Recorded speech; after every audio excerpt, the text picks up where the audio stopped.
When you see this picture over here, what's the first thing that comes to your mind? I'm gonna hazard a guess and say it's somewhere along the lines of old hardware and who cares, no one's gonna use it. But that's where you're wrong.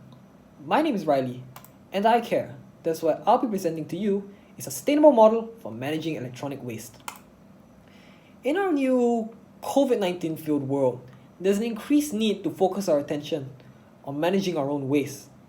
Months of working from home has led to an increased amount of electronics, and with that dreaded lockdown last April, an increase in demand for electronics was the least of our problems. But what happens to those electronics that you either can't use or don't want to use anymore? In a survey done, 1 in 10 companies say that they dump it in landfills, and almost a quarter say that they lock it away in a warehouse somewhere to gather dust till God knows when, which is obviously not good as well. In 2019, millions of tons of electronic waste was produced in that year alone, and billions, with a capital B, dollars of components and valuable materials were thrown and discarded instead of recovered and treated. So I propose this fundamental question. What can you do with electronic waste? That's why I want to implement a model for sustainable electronic waste management. This will firstly encourage big companies to take responsibility, raise awareness of 3R in Singaporeans, and provide the less fortunate of us with usable electronics.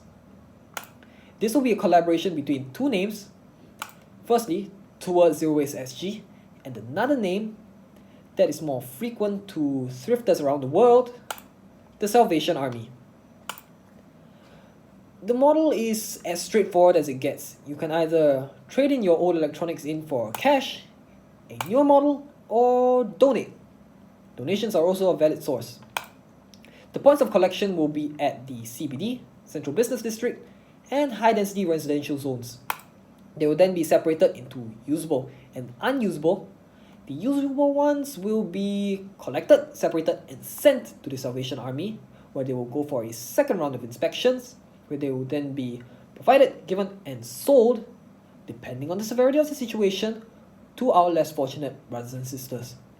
The unusable ones will then be sent off to e-waste collection points, some of which are listed here. There's also the matter of publicizing.